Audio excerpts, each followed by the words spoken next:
Muy buenas, queridos compañeros, ¿qué tal estáis? ¿Qué tal habéis salido después de este examen de Andalucía que tuvo lugar el pasado 21 de octubre? Bueno, desde una enfermería esperamos que estéis lo mejor posible, que se os haya dado muy bien este examen y os hemos preparado esta clase para analizar con vosotros un poco las preguntas que han caído en el examen, ver 8 de esas preguntas y como ya sabéis, pues hacer esta clase de repaso para ver qué tal se os ha dado y un poco que tengamos ese feedback, ¿no? De nosotros en la academia con vosotros. Bien, en primer lugar vamos a hablar un poquito de qué ha pasado con este examen, cómo ha sido. Nuestra sensación es que ha sido un examen asequible, más asequible que el de la última convocatoria que tuvo lugar en 2021. A la hora de ver las leyes, hemos visto que había más leyes a nivel nacionales que autonómicas, cosa que nos ha llamado un poco la atención, ya que Andalucía es una de las comunidades que más barre para casa, como siempre decimos. También había varias preguntas de sus planes, pero no eran las que más llamaban la atención.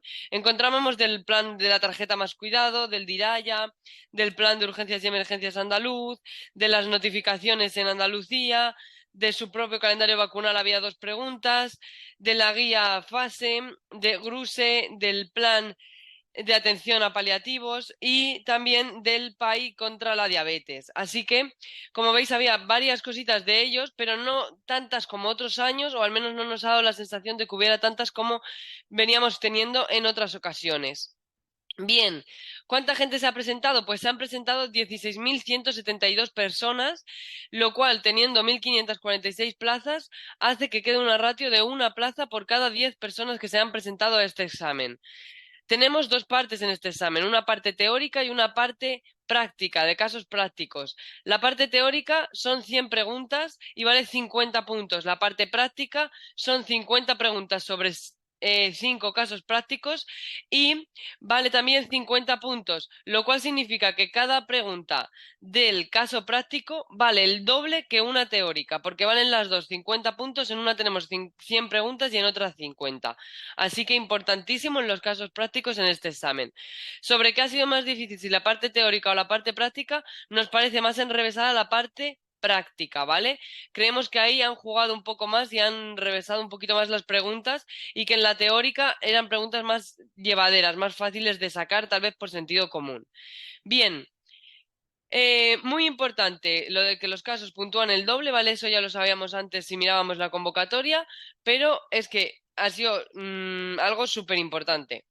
Luego, era un examen más bien corto, no teníamos preguntas muy largas, no había muchos toros mansos. Llamaba la atención que casi todas las preguntas eran cortitas, con opciones de respuestas cortas, donde era muy importante leer bien y utilizar el sentido común, ¿vale? Muchas preguntas se sacaban leyendo y diciendo, pues, ¿cómo va a ser esto? Pues esto no tiene sentido, o esto por aquí no, o esto por aquí sí.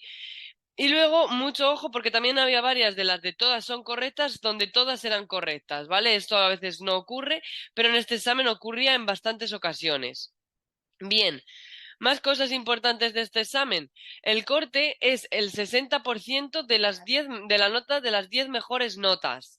Entonces, hasta que no tengamos las notas, no sabremos cuál es ese corte. Importante, el corte tiene que ser superior siempre a 40 puntos sobre 100, sumando ambas partes, la teórica y la práctica. ¿Vale? Entonces, por ejemplo, ¿cómo han sido cortes de otros años? El de la OPE anterior fue 42,7, el de la de antes 50,3, la de antes 44,5 y la de antes 44,7, ¿vale? Más o menos rondan los 42-50 puntos ese corte, que os hagáis una idea. Bien, luego, más cositas. Teniendo en cuenta aquí que la oposición es el 50% y el concurso es el 50%, el máximo que se puede obtener en ambas partes son 200 puntos, ¿vale? 100 en la parte del examen, 100 en la parte del concurso. La última OPE, el corte, la última plaza que se cogió, tenía 96,90 puntos de los 200 posibles. Así que ¿vale? Por si os hacéis una idea con esto.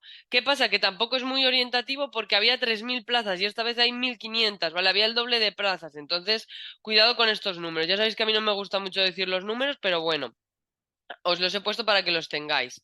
Y luego de otras OPEs, para que sepáis los números, la de 2021 fue 96,9, que es esta que os acabo de decir. 2019 el corte fue 118 puntos sobre 200. En 2016 130 puntos. Y en 2015 126 puntos. ¿Vale? O sea, que os hagáis una idea que siempre está entre 100, 130 puntos, más o menos esos puntos sobre 200 para coger la plaza. Muy importante. Bien. Bueno. Pues hasta aquí iría la parte de análisis del examen, de qué cositas hemos visto que nos llaman la atención en la academia. Cosas importantes, que cada OPE al final es única. En esta OPE, como el examen parece ser más asequible, las preguntas se ven más a priori asequibles, habrá que ver luego los resultados, pero a priori se ve así, seguramente el corte suba y la nota para coger plaza también suba, ¿vale? Habrá que esperar para ver qué pasa, pero es lo que previsiblemente pensamos nosotros que puede pasar. Bien, vamos a seguir. Vamos a empezar a ver preguntas del examen y a ver cómo podemos sacarlas con algún truco, alguna técnica o alguna cosita. Me ha encantado ver, antes de empezar quiero decir, me ha encantado ver la pregunta de la escala de alcoholemia porque la vimos en clase justamente la semana pasada. Así que me ha parecido súper guay. De hecho, cuando expliqué las escalas de alcoholemia dije, a ver si os cayera en algún examen de este fin de semana para las que teníais Acil y las que teníais Andalucía. Y creo que está súper, súper, súper bien el hecho de que vayan cayendo cositas que vamos viendo en clase, porque eso es algo que os va a motivar más a ver las clases, a seguir y a no dejar ni tirar la toalla en ningún momento. ¿Vale? Bien. Bueno, vamos a empezar con las preguntas. La número 15 nos decía, si nos referimos a la relación entre resultados en salud obtenidos en una intervención sanitaria y los costes necesarios para su consecución, hablamos de eficiencia, eficacia, efectividad o case miss. Bueno, las tres palabras que casi siempre caen en los exámenes. Eficacia, eficiencia y efectividad. ¿Qué es qué? ¿Cómo me aclaro? Bien, yo os voy a dar una palabra clave para cada palabra y tenéis que saber cuál es esa palabra clave que además pega con la palabra base y que os va a venir súper bien para no caer en estas preguntas. De eficacia me voy a acordar de eficaz, ¿vale? Porque lo eficacia es eficaz. Pues lo eficaz es ideal, rima, eficaz, ideal. ¿Por qué? Porque la eficacia es la que se cumple en condiciones ideales. Es decir, ensayos clínicos, poblaciones donde voy a coger una muestra y voy a hacer algo que yo quiero y voy a controlarlo todo en todo momento, etcétera. Condiciones ideales, un laboratorio, por ejemplo. Efectividad. ¿Efectividad con qué me rima? Con realidad. Condiciones reales. Ya no me cojo una muestra de la población y le hago a ellos en el laboratorio lo que yo quiera. Yo ya es algo, por ejemplo, un fármaco que yo en condiciones ideales en mi laboratorio he creado y lo saco a la venta. Y entonces en condiciones reales miro la efectividad de ese fármaco. En gente normal. Si tú estás para irte al trabajo, si te has sentado mejor, si te has sentado peor, pero no lo miro en un laboratorio, ¿vale? Laboratorio, condición ideal sería eficacia. En la calle, en condición real, sería efectividad. ¿Y la eficiencia qué sería? Pues la eficiencia sería la gerencia, los monies, los que miran los resultados según los costes, costes, gastos, dinero, como lo quieran decir, pero tiene que ver con el resultado y el coste, ¿vale? Entonces, eficiencia, acordaros de la gerencia, que siempre va mirando el dinero, y ahí lo tenéis. Las tres palabras claves serían de eficaz, ideal, de efectividad, realidad y de eficiencia, gerencia. Ya no picaréis más en estas preguntas. Siguiente pregunta, la número 22. Me dice, ¿cuál de los siguientes cuestionarios, test o escalas nos ayudan a identificar síntomas de dependencia alcohólica? ¿La escala de Norton, la escala de Bartel, el test de Cates o la escala de riesgo de caídas? Por lógica podemos quitar la del riesgo de caídas. Nos quedarían tres, Norton, Bartel y Cates. Norton y Bartel son bastante básicas, seguramente las sabéis y por descarte podríais saber que era la de Cates. Pero, ¿y si aquí me hubieran puesto Audit, Cates, Malt? ¿Cuál es la de dependencia? Acordaros, aquí lo tenéis. El audit es el indicativo del riesgo. Tengo un audit, tengo riesgo de ser un alcohólico porque voy por la buena vida, porque voy cuidándome como yo solo sé cuidarme. Tengo un audit, soy un chulo y tengo riesgo de tener alcoholismo, ¿vale? Entonces tienes más riesgo porque tienes un audit, ¿vale? Acordaros. Luego el CAGE, ¿qué es? pues como eres dependiente, la cagas. Si tú no eres dependiente del alcohol, no la cagas, porque eres una persona totalmente válida. Pero si tú te vuelves dependiente, la cagas y cumples el CAGE, que es el que mira la dependencia. Y por último, el MALT, el que ya estás mal, estás diagnosticado, estás mal y por lo tanto no vas a ser ya ni dependiente ni de riesgo, sino que ya eres diagnosticado porque estás mal y lo sabes. ¿Vale? Ahí tenéis las tres de alcoholismo. En esta pregunta de Andalucía tal vez era fácil sacar que era el test de Cage, pero si os preguntasen en otro sitio y os ponen Audit, Cage y Malt, preguntándoos por riesgo, dependencia o diagnóstico, ya sabéis cuál hay que asociar con cada escala. Muy bien. Por lo tanto, la dependencia alcohólica, el test de Cage. Si dependes, la cagas, ¿vale? No lo olvidéis. Muy bien. Siguiente, la pregunta 42. Me dice, señale la respuesta incorrecta en las siguientes afirmaciones sobre el duelo. Opción A. La mayoría de las personas en duelo necesitarán algún tipo de ayuda profesional formal. Opción B. Un duelo no es una enfermedad, sino un proceso de elaboración de una pérdida. Opción C. Es importante diferenciar el duelo normal del patológico. O opción D. La mayoría de las personas en el duelo no necesitarán de ningún tipo de ayuda profesional formal. Bien, si yo me doy cuenta, tengo en la opción A y en la opción D lo mismo pero contrario. Una me dice la mayoría de las personas necesitarán X y otra me dice la mayoría de las personas no necesitarán X. Pero es lo mismo. Por lo tanto, ambas no van a ser correctas a la vez. Es imposible que ambas sean correctas a la vez. Por lo tanto, o es la A o es la D. Yo ya puedo cargarme directamente a B y C de las opciones de respuesta. Esto es importante en un examen porque ya he pasado de dudar entre 4 opciones a dudar entre 2. Y así ya me puedo jugar un poquito más el contestarla o no contestarla. Si estoy dudando entre 2, va a ser mucho más fácil para mí contestarla que si dudo entre 3 o 4. Entonces, muy importante la técnica del descarte en los exámenes. Bien, y ahora, por lógica, ¿la mayoría de las personas van a necesitar ayuda formal o no van a necesitar ayuda formal? Pensar en lo que es normal, ¿vale? A alguien, a quien sea. A todos se nos han muerto un abuelo, a algunos se nos han muerto padres, etcétera. Pues a quien se les haya muerto eso o a quien en general haya visto a una persona fallecer, ¿qué es lo normal? ¿Que cuando alguien fallezca lo normal sea ir a buscar ayuda formal? ¿O lo normal es pasarlo al final con los tuyos y ya está? No buscas ayuda formal. No todos los casos necesitan ayuda formal. Pues lo lógico es no necesitar esa ayuda formal, esa ayuda profesional. Sí que necesitamos ayuda, pero de los nuestros, que nos recompongan, que nos den calor, etcétera. Vale, entonces aquí la incorrecta es la opción A. La mayoría de las personas en duelo necesitan algún tipo de ayuda profesional formal. Eso no es correcto, ¿vale? La mayoría no lo necesitan. Muy bien. Vamos a continuar con otra pregunta sobre este examen. La número 48 me dice, según la definición de educación para la salud de la OMS, ¿cuál de las siguientes afirmaciones no es correcta? A. Comprende las oportunidades de aprendizaje creadas conscientemente. B. Solo aborda la transmisión de información. C. Suponen una forma de comunicación destinada a mejorar la alfabetización sanitaria. O D. Repercute en la salud individual y comunitaria. Bien, aquí hay una palabra que tiene que llamar nuestra atención cuando estamos leyendo las opciones de respuesta. Y esa palabra es solo.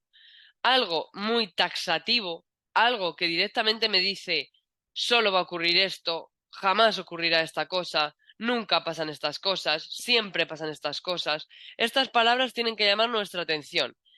Entonces, ¿creéis que la educación para la salud de la ONU solo va a ser dar información? ¿No va a ser hacer nada más, solo dar información? Pues yo creo que no es correcta. Así que sin tener más idea, viendo el solo y viendo qué es la frase, yo ya me tiraría de cabeza y esa efectivamente es la opción correcta en esta pregunta, ¿vale? Muy importante. Bien, vamos a seguir. La 69 dice, ¿cuál de los siguientes es un índice pronóstico específico en pacientes pluripatológicos? La escala PINAT, el índice Profund, el Intermed Score o ninguna de las respuestas anteriores es correcta. Bien, puede que no tengamos ni idea de la A, la B ni la C, porque no son de las más frecuentes. Pero el examen nos va a ayudar a resolver esta pregunta, porque el índice profund sale en otra pregunta del examen. Y si nos suena de que lo hemos visto antes en alguna pregunta y lo intentamos asociar a esto para ver si nos cuadra, podemos tener la respuesta correcta. Mirad, esta es la pregunta en la que sale el índice profund, la 47. Dice, ¿cuál de los siguientes no es un criterio para valorar la derivación de un paciente a su enfermera gestora de casos? A. Presentar una o más condiciones crónicas u otras de alto impacto para la vida y de rápida evolución. B. Cuidados paliativos o final de vida. C. Un índice profund menor o igual a 6. O D. Dificultades de acceso a los servicios de salud o en situación de exclusión social. Puede que no tengan idea de cuál es la opción correcta en esta pregunta tampoco, pero yo ya sé que me la están metiendo en una pregunta que tiene que ver con valorar pacientes complejos, al profund. Entonces, si tiene que ver con valorar pacientes complejos, seguramente estos pacientes sean pluripatológicos. Entonces, me tiene que llamar un poco la atención que este índice estuviera aquí y no fuera ninguno de los otros dos. Entonces, si yo vuelvo a la pregunta y digo, yo creo que es el profund, vamos a marcarlo. Es la respuesta correcta. ¿Vale? Simplemente pensar, es un índice pronóstico en pluripatológicos. Y me dice que estaba en los pacientes complejos que van a ir a la gestora de caso, pues seguramente tenga que ver porque los pluripatológicos suele verlo la gestora de caso. Entonces, esta pregunta os la he metido aquí para que os deis cuenta de que a veces es muy, muy, muy, muy importante darnos cuenta de qué me está diciendo el examen, de qué preguntas estoy viendo para de cara a las siguientes. Yo siempre os digo que en un examen os tenéis que centrar en cada pregunta como si fuese única, pero abriendo las orejas. ¿Por qué? Porque yo me centro en esta pregunta como si fuese única, pero si hay algo que me ayuda a resolver esta pregunta en otra, tengo que acordarme y tiene que venirme bien y ayudarme para sacarla mejor, ¿vale? Muy bien, vamos a seguir. ¿Cuál de las siguientes acciones no se explora en el test de Bartel? Esta es la 72. Me dice incontinencia fecal, arreglarse, hacer la compra o subir y bajar escaleras. Bien, a ver, a simple vista parece que todas las actividades son muy parecidas. Sin embargo, aquí podemos aplicar la técnica de la oveja negra, porque hay una actividad que es mucho más pro que las demás. Pensar como que el Bartel lo que mira es las actividades básicas de la vida diaria. Entonces, hay una que es instrumental. Recordar, los instrumentales tienen que ver con los instrumentos, con utilizar otras cosas, con hacer otras cosas, más allá de lo básico. Lo básico es lo que prácticamente yo puedo hacer dentro de mi casa. Escaleras, ir al baño, arreglarme, vestirme. Sin embargo, lo que yo hago fuera casi siempre son instrumentales. Ir al cajero, hacer la compra, etcétera. Entonces, ¿cuál no vamos a explorar en el test de Bartel? La que es la oveja negra, hacer la compra. Vale, esta sería una actividad mucho más compleja que las otras que tenemos aquí. Venga, muy bien. Vamos a seguir con una de cálculo de dosis que me ha parecido una pregunta muy chula por parte de la Junta de Andalucía y que creo que está bastante guay. Es la 88 y me dice, si nos encontramos un vial de gentamicina de 80 miligramos por 2 mililitros, diluido en 98 mililitros de suero fisiológico, y nos indican que tenemos que administrar 20 miligramos de gentamicina, ¿cuántos mililitros vamos a extraer de la disolución para su posterior administración? Bien, aquí es muy importante saber que me están diciendo que yo tengo un bote de gentamicina, imaginaos qué es esto, un bote de gentamicina, y en este bote yo tengo 80 miligramos, pero no es un bote en polvo, es un bote en líquido, por eso me dice que tengo 80 miligramos en 2 mililitros. Y estos 2 mililitros yo los voy a diluir, los voy a verter en 98, aquí tengo 98 mililitros de suero fisiológico. Entonces yo cojo mis 2 mililitros y los echo en 98. ¿Qué tengo en este recipiente? 100 mililitros de la mezcla. 98 del suero fisiológico y 2 de la gentamicina. ¿Vale? Importantísimo eso. Y ahora me dice 20 miligramos en cuánto. Pues yo en esto, ¿que cuántos miligramos tenía en esto al principio de gentamicina? 0, porque es suero fisiológico. Yo le he echado 80 miligramos que van en 2 mililitros. Vale, se los he echado. Y ahora yo tengo 100 mililitros en este recipiente. ¿Y cuántos miligramos de gentamicina? 80, lo que iba en la ampolla. Pues tengo 80 miligramos en 100 mililitros. Vale, y me dice 20 miligramos en cuántos. Pues hacemos la regla de 3. 80 miligramos en 100 mililitros, 20 en cuánto. Recordad, lo que hay cerca de la X se multiplica y lo que está enfrente se divide. 20 por 100, que serían 2000, entre 80 me sale 25 mililitros. Esa sería la respuesta correcta. ¿Vale? ¿Lo habéis entendido? Espero que lo hayáis comprendido. Lo más importante aquí es recordar que la medicación en viales puede ir en polvo o puede ir en mililitros. En polvo yo voy a necesitar meter algunos mililitros para disolverlo, ya veremos en cuántos según la medicación, y en los líquidos ya nos dan los mililitros en los que vienen. Muy importante aquí, si se nos olvidaba mezclar esos dos en los 98, si hacíamos las cuentas con 98, seguramente el resultado nos dé más parecido a 20 y es ahí donde nos quería pillar el tribunal, ¿vale? Pero importante hacerlo ahí. Creo que esta pregunta es una pregunta un poco complicada si te pilla cansado, como es el caso de la número 88 en el examen, y creo que será una de las que cribe un poco. Yo creo que siempre en un examen, aunque sea fácil, hay preguntas que marcan la diferencia porque hacen que sea más complicado, ¿no? Entonces, yo creo que en este caso esta pregunta es una de las preguntas complicaditas que puede marcar algo la diferencia. Siempre hay algunas que lo marcan. En este examen había algunas que lo marcaban, no muchas, porque lo que llama mucho la atención es que para mí había como un nivel muy difícil, o sea, muy fácil, perdón, en el sentido de que se sacaba simplemente leyendo, aunque no tuvieras ni idea de enfermería, podías sacar la pregunta. Luego, otras preguntas intermedias que con unos conocimientos básicos las sacabas, por ejemplo, la del Glasgow. ¿Cuál vale para mirar lo neurológico? Pues el Glasgow, o sea, es que me ha parecido súper básica.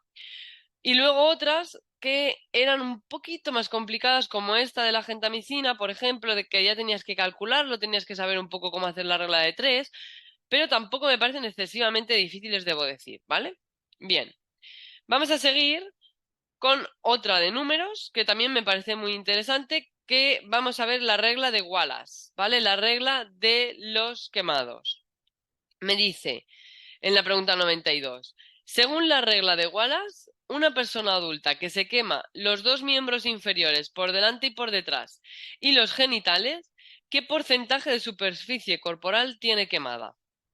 19%, 27%, 36% o 37%. Bien, yo lo que siempre os digo en clase es que no os olvidéis de que Wallace es una persona que no le dan ninguna importancia a los genitales. Bueno, ninguna no, casi ninguna importancia a los genitales. Le da un 1% de valor en su escala. Si tú te quemas tus genitales, es un 1%. Aunque te duela una barbaridad, es un 1% para Wallace. Y creo que eso es muy importante en esta pregunta. ¿Por qué? Porque el 36 ya nos lo podemos cargar. ¿Vale? Más o menos, para que os hagáis una idea, en Wallace todo vale o 4,5, o sea, si lo miráis desde delante, o 4,5 o 9, menos los genitales que valen 1. Entonces, si yo cojo y me dice por delante y por detrás, si yo tuviera la duda de si las piernas son 4,5 y 4,5, ya sería 4,5 y 4,5, 9. Más la otra pierna, otros 9, 18. Más los genitales, 19. Mi duda podría estar en la A. Luego, mi duda es, ¿las piernas pueden medir un 9 cada pierna? 9 por delante, 9 por detrás, 9 por delante, 9 por detrás.